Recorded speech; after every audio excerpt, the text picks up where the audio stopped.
Angelic Cam, and GL Crush, Rob Ginto. Kasama din po natin dyan si Miss Susan Africa, Matt Francisco, Audrey Avila, and many, many more. Story and screenplay by Marian D. Madawa from the cult director, Direk Roman Perez Jr. And before we start our program, we would like to acknowledge our friends from the press, influencers, vloggers. Maraming salamat po for being here tonight, for gracing us with your time. Thank you so much for being with us tonight. Please give yourselves a big round of applause naman. My favorite with her stunning looks and amazing performances. We've seen her in some of her standout Viva Max films like Ciclo, Virgin Forest, Bula, X-Deal 2, Sugar Baby, and many more. She's got that special something that makes her shine in every role she takes on. Whether she's on screen or off, her vibrant personality and dedication to her craft are impossible to miss. Ladies and gentlemen, let us welcome the GL Crush, Rob Ginto. Hello, Rob. Why don't you say hi to everyone dito tayo? Yes, thank you. Ayan, hello po. Good evening sa lahat. Hello po. Ayan, mag-enjoy po tayo ngayon. And ayun po, enjoy po. Thank you so much. Rob, request ko muna, stand ko muna here for the photo op. Go ahead, baba mo muna naman. Yeah. Go ahead. Take your cameras out. And when you upload, please don't forget to use our hashtag.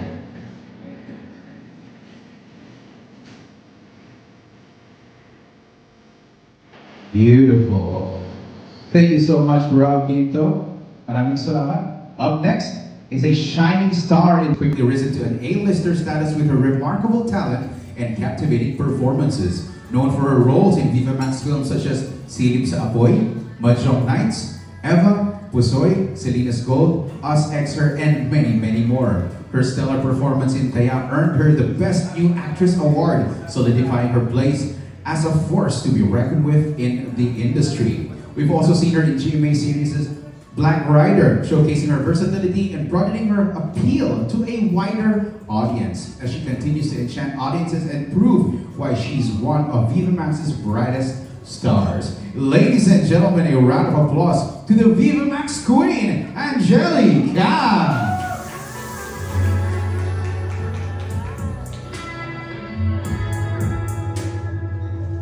Hi everyone! Thank you so much sa pagdating. Thank you so much sa mga press and vloggers. And I hope you enjoy. Ayan, a quick photo of Angelic.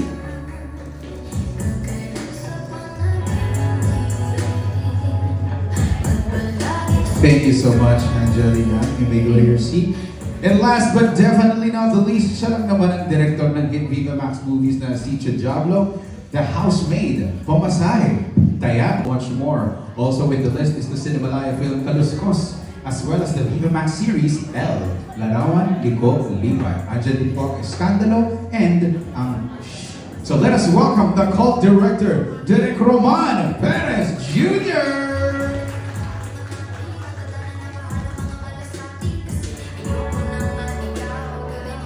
Direk, say hi to everyone po. Maraming salamat po sa mga press at mga vloggers na nandito at sa buong pamilya namin na gumawa ng pelikula. Maraming salamat sa inyong oras sa pagpunta ngayong araw nito. Ayan, sorry, I'm inviting lang po our director and cast to please stand over here in front para makapag-picture po tayo ng buo with our press. Go ahead po.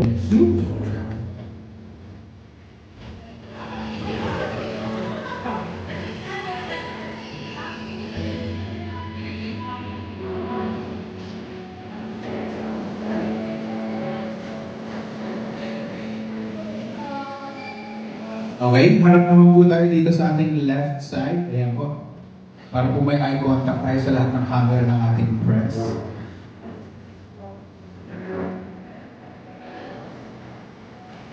Okay. Ngayon po sa middle naman po tayo ulit. Middle.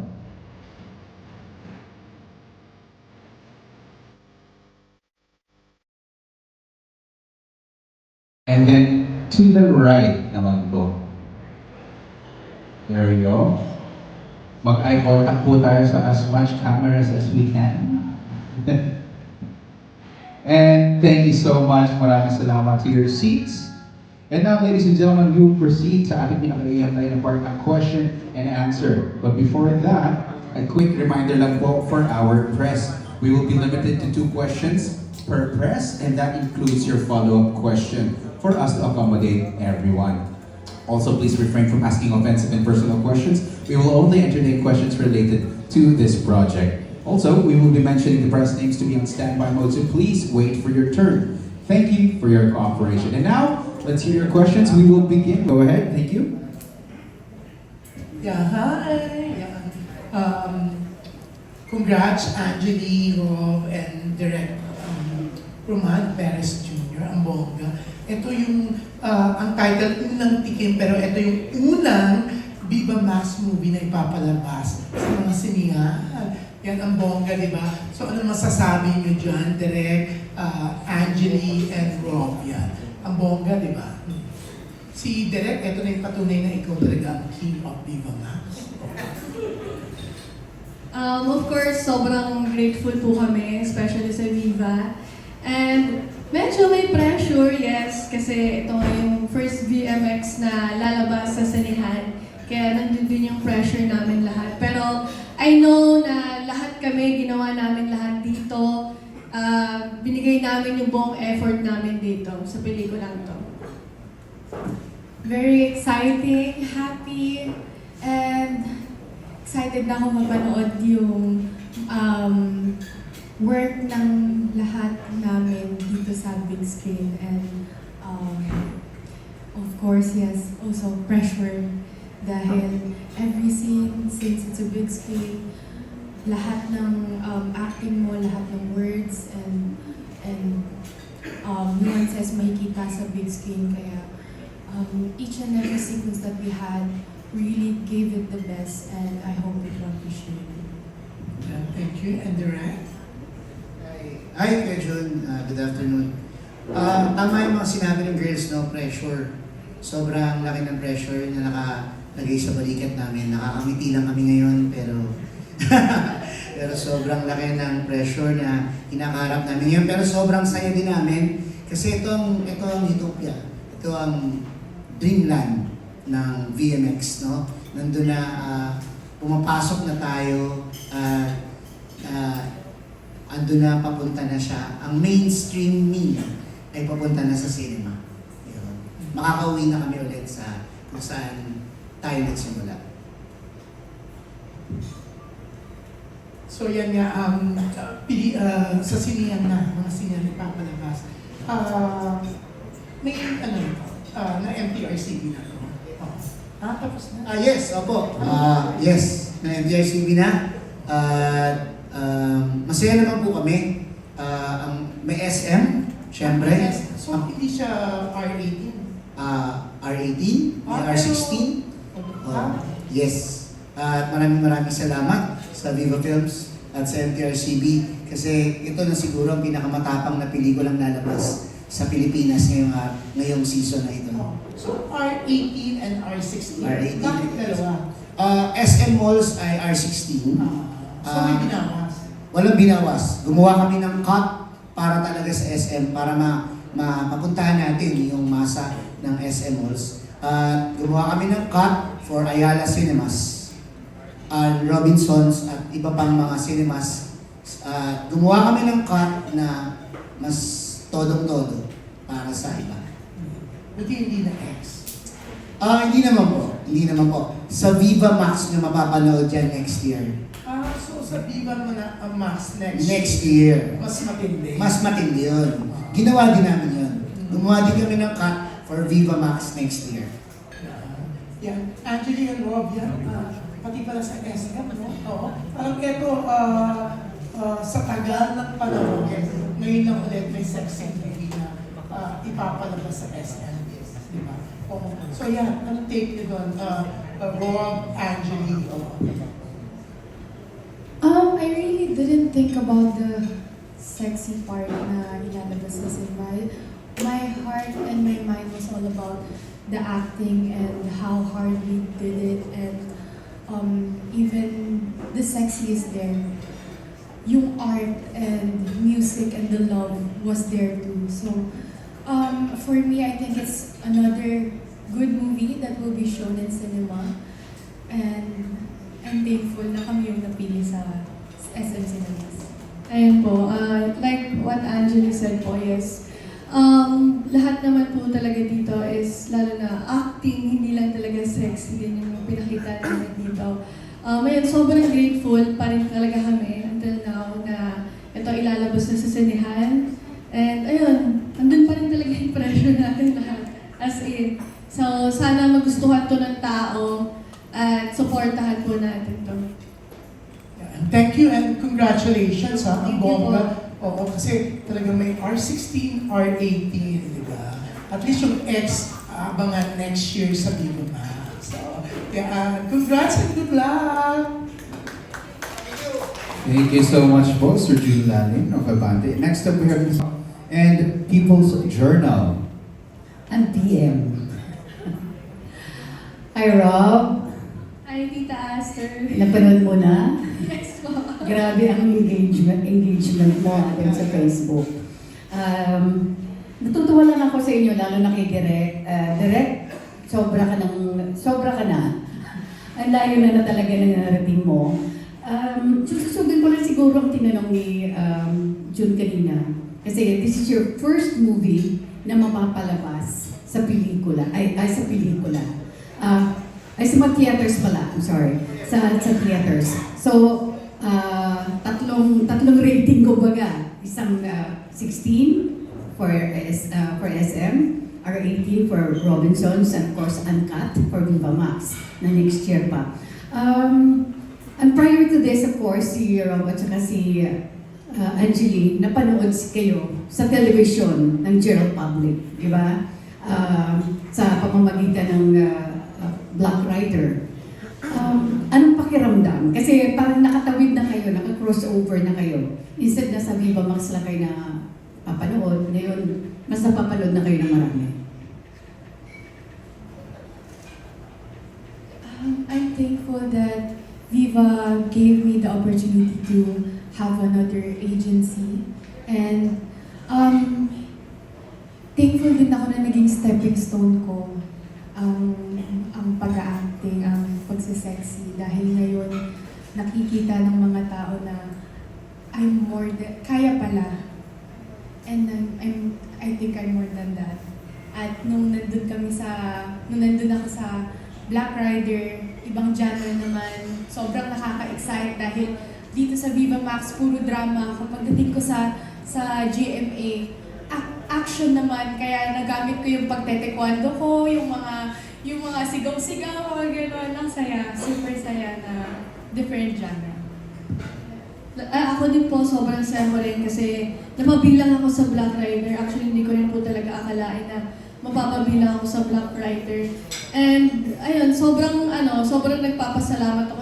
Walang sawang hindi ako magpapasalamat sa lahat, sa Viva, and sa manager ko, sa handler ko, kila Boss Big. Kasi ito nga yung naging stepping stone namin, yung Viva Max. Pero sabi ko nga, hindi magko-close yung door ko sa Viva Max. Gagawa pa rin ako sa Viva kasi kung saan ako nagsimula, talagang babalik at babalik pa rin ako doon. Yes, and also for our first teleserye, this will be forever our core memories at GMA. Lalo na mga veteran actor and actress yung mga naka-work namin doon. Ayan, so marami rin kaming natutunan sa kanila. At in fairness naman to Direk, si Direk din ang nabigay ng malaking break sa aking alagang si Renis Canyo. And look where she is now, di ba? Naka-crossover na rin siya, napapanood na rin siya sa teleserye, sa mga pelikula. So, maraming salamat sa iyo, Direk. Kasi marami na rin nagmula sa iyo eh. Di ba? Marami na nanggaling sa iyo. Balikan ko naman itong dalawa. Angeli, being the newest Viva Max Queen, may pressure ba sa part mo? Up until now, I still can't believe that people see me as a Viva Max Queen. And I never thought that I would get this part. And I'm very thankful that people saw my talent, how hard I strive for this, and each and every day I will always try to make everyone proud and do my best, 110%. And of course, Viva Max Princess, Rob Quinto. Anong pakiramdam? Ayun po, lalo na yung lumabas dun sa caption sa Viva, yung GL Crush. Actually, hindi ko rin talaga alam. Maybe kasi ang dami ko na rin din siguro mga naging kapartner na girl. Baka nga mapalitan ko na yung mga lalaki. Ako na ang ano. Ako na ang bagong saint. Yes, tama. Thank you and good Thank you luck. po, Tita Aster. Thank you po. And I'll see you later, Angelo. Thank you so much po, Tita Aster Amoyo. Next up, we have Miss Anna Ping. Ayan, kay Direk muna. Direk, hi. Direk, paano po na-desisyon na GL ang ipapalabas sa sinihan ng Viva Max? Ano po thank you sa question, Adana. Una sa lahat, umiikot syempre ang radar ni Boss Vic at ng creative. Syempre, sa buong mundo, malakas talaga ang GL. Sobrang lakas ng GL. And then dapat makaunang tikim ang Viva Films sa wave na ito. No? So kaya inunahan talaga ng Viva Films lahat na makagawa ng unang-unang GL film. No? Pero bago pa man, balikan natin ng 2018, gumawa naman tayo ng Adan. No? Sa atin din nagsimula yung second wave, hindi na second wave siguro. Itong dekadang ito, ito na yung second wave na pagbabalik ng ganitong genre. No? So, aware si Boss Vic dito. No? Matagal na namin itong pinag-uusapan na darating yung time, babalik ulit babalik itong genre ito at babalik ang ganitong GL love na sana tangkilikin ng mga tao. Thank you, Direk. Thank you. Si Rob, yun nga nasabi kanina, GL Crush. Natali mo na ba kung mga ilan ng mga tagahanga mong member ng LGBTQ? Marami bang nagpaparamdam na fans sa'yo sa messages, ganyan? Sa ano po mga LGBT na nagpaparamdam. So far wala pa naman po. Baka pagkatapos ng pelikulang po. Sabi nga ni Direk Roman, baka ako na yung fantasy nga doon ng mga tomboy. Ayun pa ng mga lesbo. Nakailan ka na ba? Kasi si Angelica kanina tinanong namin, more than 10? Yes po. Actually more than 10 na rin po ako na movie. Wow. Tinanong din namin kay Angelica kanina, sino yung pinaka-best kisser sa mga nakakiss mong babae sa screen? Of course, Angelica. Angelica. And ito po kasi actually namin first movie namin together talaga na mag-partner. And po, ito po yun. Kaya sobrang memorable po to para sa amin, lalo na talagang sobrang close friend po talaga kami ni Angelica. On and off cam. Last na lang. Parang first love never dies ang tema nito. Naniniwala ba kayo dun? Nangyari na ba sa inyo yung na hindi nakalimot sa first love? Sa akin po siguro, kasi yun nga, sabi nila first love yun kasi yung hindi mo makakalimutan Yun talaga yung tatatak sa'yo. Kahit ano pang dumating sa buhay mo, maaalala mo kung ano yung una mong tikim. Ayan. Yes, and first is always be the best. First will always be the memorable part dahil dun ka naka-learn na, ay, ganito pala siya, ganito pala yung feeling niya, ganito pala yung excitement na you get it until you learn from it. But first will always be memorable. Thank you so much. Thank you po. Salamat po, Diana. Thank you very much. Next up, we have Miss Hi, Direk. My favorite. Question ko for you, Direk. Ano mas priority, Direk? Yung GL na love scene or Gayang Girl? Ano po? Ano mas mahirap i-direct? GL na love scene or man and woman? Alos parehas lang, Miss Daddy. Parehas lang din po. Hetero, homo, parehas lang talaga.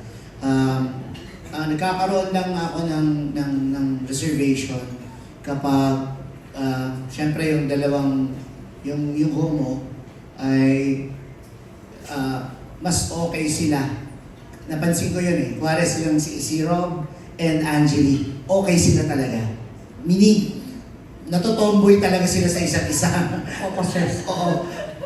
Opo, yun. Kahit di naman yung napansin ko sa kanila mas okay sila na babae sa babae kesa doon sa, hindi ko sinasabing hindi sila okay sa hetero, pero mas madali para sa kanila yun. Thank Opo. you. Thank you po. For Angel and Rob, no? Babae, tapos dun sa engaged ka na guy.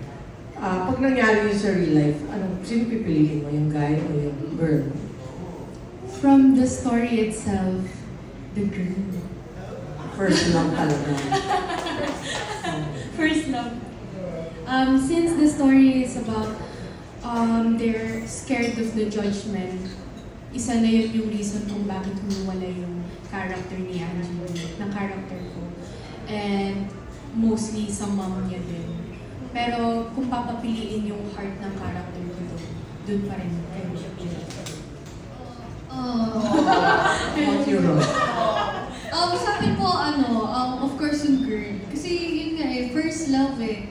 Tapos lahat pa talaga doon mo na-experience lahat. And pinaglaban mo talaga. And nandun na lahat eh, binuhos mo na lahat eh. Kaya para sa akin, talagang girl, yung first love ko talaga yung babalikan. Thank you. Thank you. Next up, we have Sir Mark Magadia from Magandawa Movie. Hello guys. First question ko muna is dito po ako. About the characters that you are playing. At ano yung naging mas special ba yung paghahanda sa gagampanan ninyo knowing na ipapalabas ito sa big screen? Ano yung pagkakaiba? Ang character ko po dito is si Becca, na kasindahan ni Yuna, si Angelica. Ang character ko po dito is like parang lahat ginawa ko para dito. Actually, si Yuna is my kryptonite dito. Siya ang talagang lahat ginawa ko para sa kanya kahit tutol na. Parang parang against the world talaga yung pagmamahalan namin dito ni Angeli. Shooting, wala siyang difference for all of them. How you shoot it, how you go to the scene and shoot the scene. But the pressure is there since it's gonna be on the big screen kami at thankful ako na binigyan na kami yung pinili ni Viva Max para i-represent ang Viva Max sa big screen. Kaya every scene, lagi ko tinitingnan yung lines ko, lagi kong minimemorize. Kahit memorize ko pa rin at tinatry ko yung iba't ibang tono. And before doing the movie, lagi kong kasama yung mga bi kong friends para malaman ko kung paano yung acts nila, pag nalalasing, o kung paano sila magsalita. And that helped me a lot doing this movie. And dahil kung hindi pa satisfied ka dito sa ginagawa natin, ready kami na ulit-ulitin namin. Actually, meron dito isang eksena na talagang hindi ako na-satisfied. Sabi ko kay Direk, isa pa, gawin pa natin to. Kasi syempre, lalabas to sa sinehan eh. Yun nga, makikita yung mga galaw, kasi big screen eh, lahat ng emotions. Kaya sabi ko, sige Direk, kahit ilang beses pa natin i-take yan, okay lang. Basta maging maganda yung kalalabasan nito. Okay, second question ko kay Direk na Viva Max streaming app. Tapos ngayon naman, ito na naman, gagawa ka naman ng pelikula na kauna-unahan din sa Viva Max na ipapalabas sa sinihan.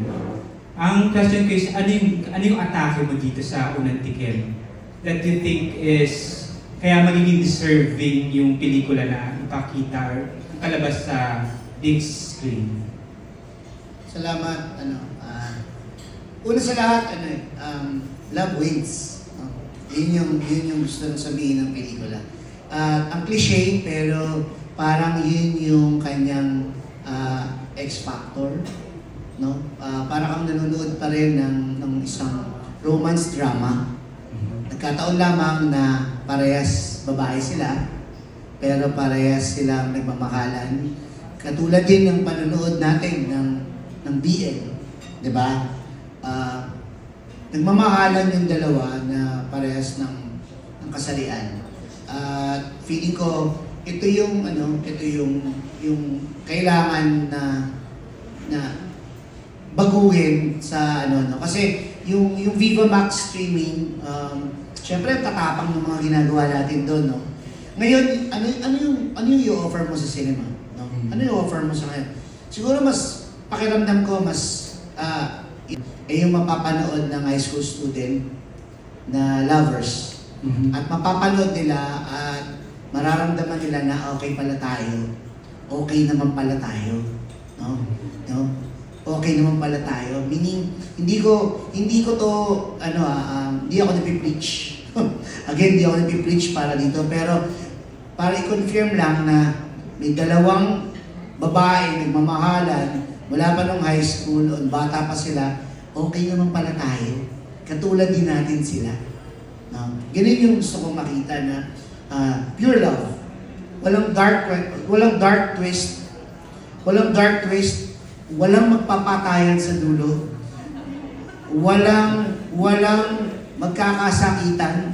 Walang magkakabitan. Walang magagawang mamamatay ang isang tao. Lahat ng ito ay tungkol lang sa pag-ibig. I-offer namin dito sa unang tikim. Okay, salamat po talaga. Thank you. Maraming salamat po, Sir Mark. Up next, we have Nurse Albo from GMA7 Entertainment. Ginagawa yung film kasi tuwing na kailangan may parang sanitized version, may Wala naman. Hindi naman. Kasi parang niready na ako ni Boss Vic doon. Sabi niya, kailangan meron tayong SM. Kailangan meron tayong ibang cinemas. And then, lahat ng gusto mong gawin, papanoorin pa rin nila yon. Nakareserva yon. Yun yung note sa akin. Kaya medyo alam ko na. Kasi, kahit naman yung mainstream TV ngayon, kung ating papanoorin, nagsusubok silang maging G-Max. Nagsusubok din ang ABS na maging AB Max. Nagkakaroon ng love scenes. No? Nagkakaroon din sila ng mga intimate scenes. Tinatry nilang puntahan din yung pinupuntahan namin. So ngayon, baliktad lang.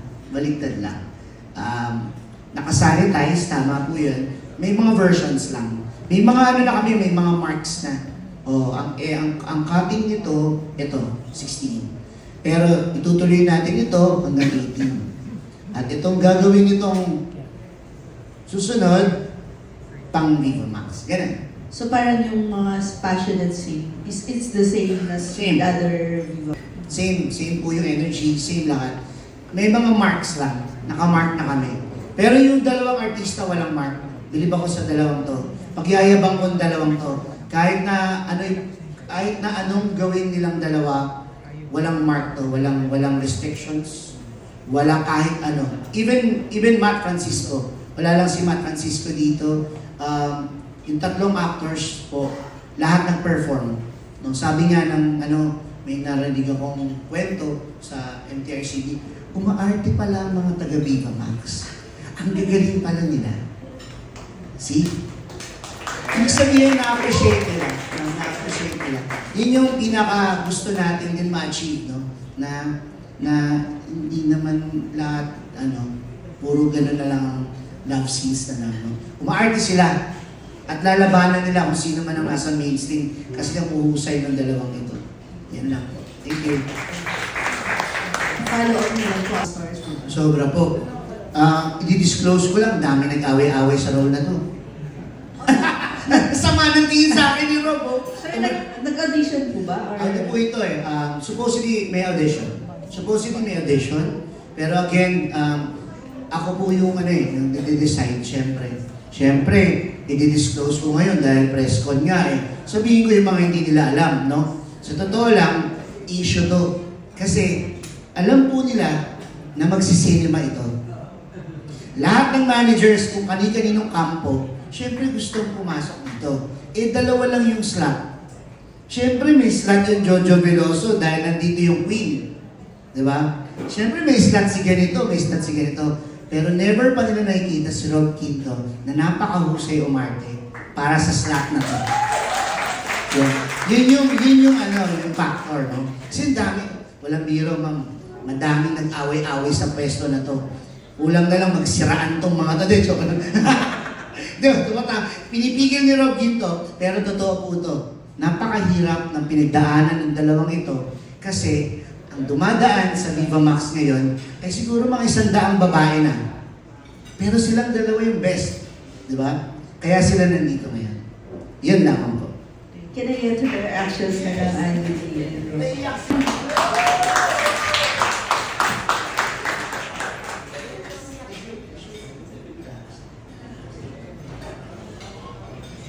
And yes, and also po, adding to that, nung nakasama ko si Rob sa Virgin Forest, last day, tinawag ako sa si Rob dun ni Direk Brillante. Nung medyo past time na mga medyo tumagal-tagal na sabi ni Direk Brillante kay Rob, ikaw, ang hirap ng role mo kung tutuusin. Kasi ang role niya dun sa Virgin Forest, baliw na babae. Tapos, nasa forest pa talaga kami. So, paano siya magiging baliw dun? Gugulong-gulong siya, no? After first day, ang dami niyang mga kagat ng mga lamok, ng mga rashes, ng ano. Sabi niya, kahit na nahihirapan ka sa scene mo na yun, kita ko acting. Makikita ko kayo dalawa one day. Sinasabi ko sa inyo na you guys, people will appreciate your work. And after nun, and sobrang thankful ako sa lahat ng directors, sa Direk Miranda, also Direk Miranda, for choosing me. Ayun po, actually sobrang naging challenging itong pagpasok ko dito sa unang tikim. Kasi,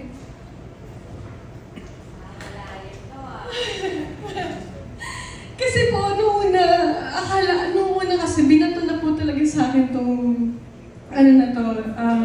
role na to, sinabi na sa akin tong movie na to. Tapos, parang may narinig lang ako na, ay, hindi ka dito. Hindi ka talaga, na hindi ka talaga dapat bagay dito sa role na to. So, parang ako, question ko yung sarili ko, sabi ko,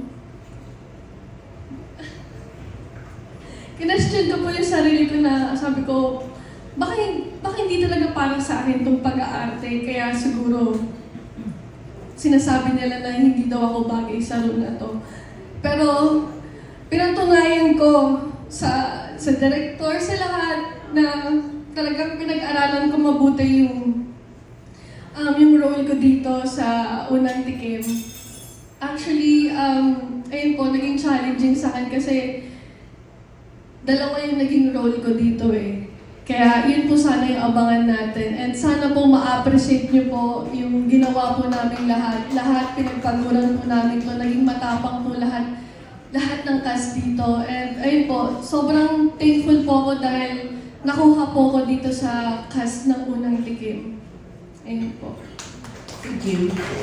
Maraming salamat po. Thank you. Up next, we have Sir Alan Policar. Question for Direk po. Ayan. So, mas malaki po ba yung budget or mas mahaba po ba ang taping period nito dahil ipapalabas po siya sa sinihan? And if ever po na ganun, ano po yung mga nagawa niyo dito na you don't usually get to do sa mga usual na Viva Max? Siyempre, nandiyan yung producer ko. Ayokong mag-answer na si Direk Ray yung producer ko. Ayokong sabihin na tinipid kami, siyempre. Joke lang. Siyempre, mas malaki. Mas malaki. mas malaki ang exposure. Di ba natin napansin, dati ang Viva Cafe walang sapin. Ngayon may sapin, pink. Di ba? Nung pumasok ako, akala ko may kasal. Yun pala, maraming invited na press at mga special press ang in-invite ngayong araw nito. Kasi po, medyo malaki siya. Expected